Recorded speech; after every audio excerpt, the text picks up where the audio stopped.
مرزا صاحب اس لحاظ سے تو مسلمان ممالک میں بکروں کو اپنی پاکی و طہارت کے سبب خاصا نقصان پہنچا ہے.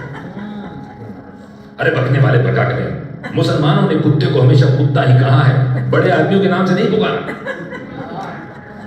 اچھا تالیاں بجا سکتے ہیں آپ کیونکہ یہ تالیاں مجھے نہیں پڑیں گی, یہ مشتاق احمد یوسفی صاحب کو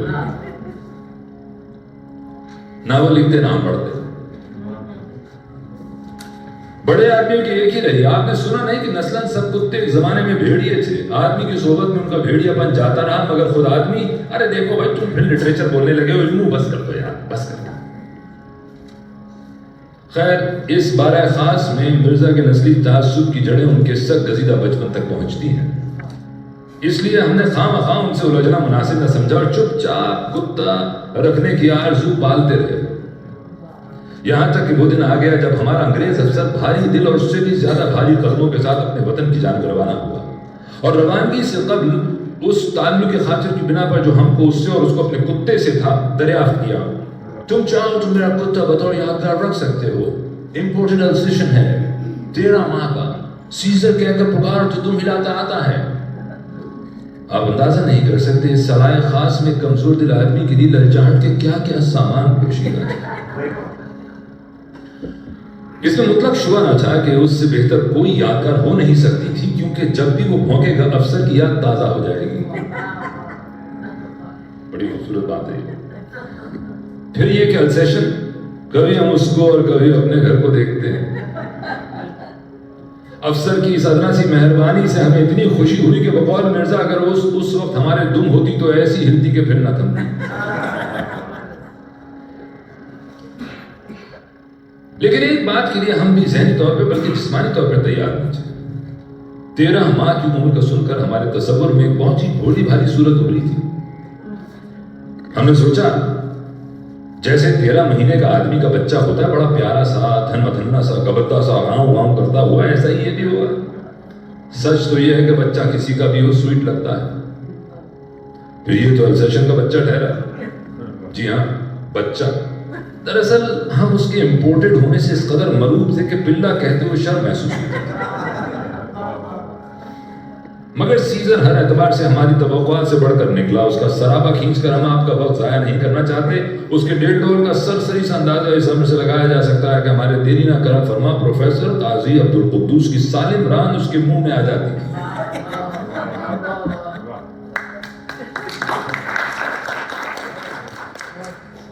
اور یہ پروفیسر مذکور ہی نے بتایا کہ بندہ خدا تم نے بڑا غضب کیا. 13 مہینے کا السیشن تو پورا پاٹھا کتا ہوتا ہے. کتابوں میں لکھا ہے کہ 3 مہینے سے زیادہ کا السیشن نہیں دینا چاہیے. اس پر مرزا نے یہ نمک چھڑکا کہ آنکھوں دیکھی بات ہے, کتے کی تندرستی اور نسل اگر مالک سے بہتر ہو تو وہ آنکھیں ملا کر ڈانٹ بھی نہیں سکتا. پھر یہ تو غیر معمولی طور پر خونخوار بھی نظر آتا ہے. ہم نے کہا مرزا تم خواہ مخواہ ڈرتے ہو. بولے جو شخص کتے سے بھی نہ ڈرے مجھے اس کی بلدیت میں شبہ ہے.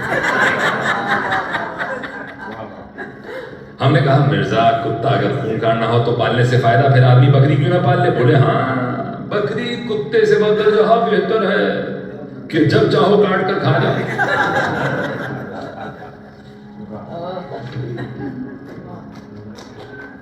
ایک دن ہمارے علما پر پروفیسر عبدالقدوس مرزا کو طرح طرح سے سمجھانے لگے کہ کتا بڑا بے نظیر جانور ہے. کتے کے سوا کوئی جاندار پیٹ بھرنے کے بعد اپنے پالنے والے کا شکر ادا نہیں کرتا. غور کرو تو دمدار جانوروں میں کتا ہی تنہا ایسا جانور ہے جو اپنی دم کو بطور آلہ اظہار خلوص و خوشنودی استعمال کرتا ہے.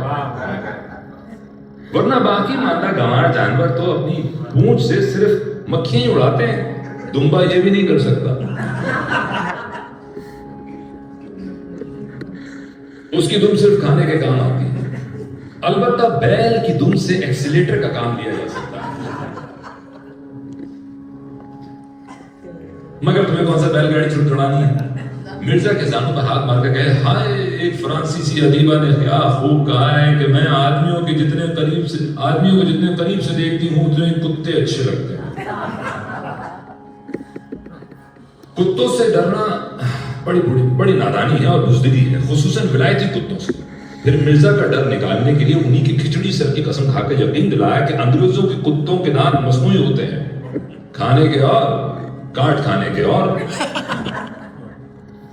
پروفیسر قاضی عبدالقدوس بے دودھ کی کافی کے گھونٹ لے لے کر یہ سب بیتی سنا رہے تھے کہ بیٹھے بیٹھے سیزر کو نہ جانے کیا ہڑک اٹھی کہ بوگن ویلیا کی روڈ سے ان کے قیمہ بھرے سموسے پر جھپٹا۔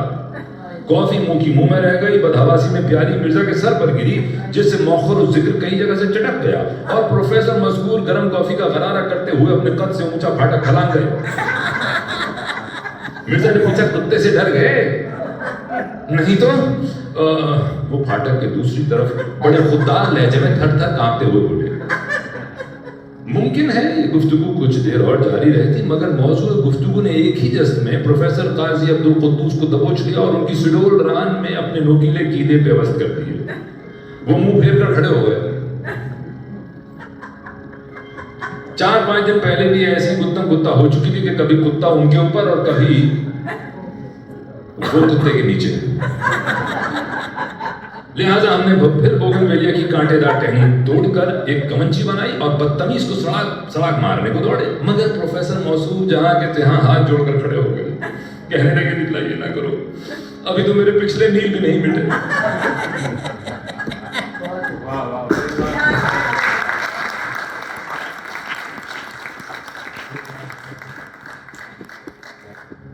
تو اس کے ساتھ ہی میرا یہ سیشن ختم ہو گیا۔ ابھی کچھ گفتگو ہو رہی تھی ہماری محترمہ بینا صاحبہ سے، تو انہوں نے ایک یاد دلائی ہمیں کہ تنہائی پسند ہے یہ، تو میں یہ کہتا ہوں اس ضمن میں ایک شعر مجھے اکثر یاد رہتا ہے، بقدر پیمانہ تخیل سرور ہر دل میں ہے خودی کا، بقدر پیمانہ تخیل سرور ہر دل میں ہے خودی کا، گر نہ ہو یہ فریب پہ ہم تو دم نکل جائے آدمی کا۔ بہت شکریہ۔